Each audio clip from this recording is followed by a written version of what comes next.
encore une opposition. L'opposition qui a existé sous Ali Bongo ou contre Ali Bongo a pour l'essentiel rallié les nouvelles autorités. Elle a tellement rallié les nouvelles autorités qu'elle en a oublié les revendications essentielles qu'elle portait hier, ce qui est bien dommage, sur la loi électorale, sur la Constitution, sur les institutions. Par exemple, l'opposition contestait fortement la Cour constitutionnelle et ses prérogatives. Le dialogue qui a été organisé n'a rien dit sur la Cour constitutionnelle et l'opposition n'a pas contesté non plus. L'opposition contestait la forte présence du cabinet du président dans la gestion des affaires de l'État et c'est encore le cas aujourd'hui et l'opposition s'en accommode. Et donc on a le sentiment à la lecture aujourd'hui des faits que c'est une opposition qui était plus sur Ali Bongo et la personne d'Ali Bongo qu'en réalité sur la gouvernance, puisque la même gouvernance est en place et l'opposition s'en accommode. Est-ce que vous accepteriez de collaborer avec ce nouveau régime?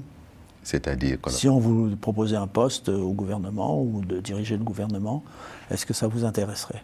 Je peux vous dire très franchement, et les nouvelles autorités le savent, des propositions m'ont été faites, j'ai décliné. Parce qu'il faut d'abord s'accorder sur ce que nous avons à faire ensemble.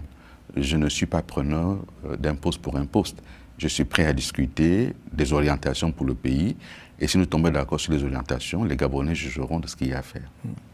Et alors, si vous deviez faire une liste des buts prioritaires, des travaux prioritaires à commencer au Gabon aujourd'hui, est-ce qu'on peut tout réformer en même temps ou est-ce qu'il faut procéder par étapes? Quelle est l'urgence? C'est pour cela que, de mon point de vue, et je ne suis pas le seul à le penser, la transition ne peut pas tout organiser. Elle ne peut pas tout faire, et elle n'a pas vocation à tout faire. Et les nouvelles autorités se trompent en essayant de réformer le pays dans un domaine aussi, dans un laps de temps aussi court. Le temps de la transition aurait dû être consacré à adopter une nouvelle constitution, à adopter une nouvelle loi électorale et à aller aux élections. Et c'est le gouvernement issu des élections qui va ensuite porter les réformes nécessaires pour le pays.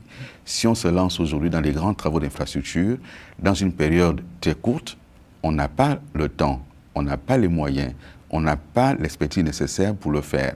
Mais je comprends également que, compte tenu des nombreux retards qu'il y a eu et de la volonté de nouvelles autorités à imprimer la mémoire collective en vue d'une future élection, on lance des travaux tous azimuts sans en avoir les moyens. Parce qu'encore une fois, l'endettement du pays est très élevé. Ce n'est pas du seul fait des nouvelles autorités. Dans le processus, cet endettement a commencé il y a des dizaines d'années. Cela ne s'est pas amélioré. Nous avions réussi à ramener le taux d'endettement du Gabon à 56% du PIB, tel que l'indique la CEMA, qui met une barre à 70%. On avait réussi à faire baisser cela. C'est reparti à la hausse et ça va continuer à augmenter parce que le gouvernement a adopté un budget de 4 500 milliards de francs CFA et en ressources propres, il n'y a que 1 700 milliards de francs CFA. Il va bien falloir compléter le reste par des emprunts. Donc, une des solutions dont vous parlez, ou la solution, c'est les élections. Vont-elles avoir lieu? La solution, en réalité, ce n'est pas de chercher à réformer l'État en 18 mois. Oui. La solution, c'est adopter une nouvelle constitution, une nouvelle loi électorale, aller aux élections. Et celui qui sort des élections, qui est vainqueur, va ensuite maintenant imprimer les réformes indispensables pour le pays. Et tout le monde pourra se présenter aux élections, il n'y aura pas d'interdit comme actuellement.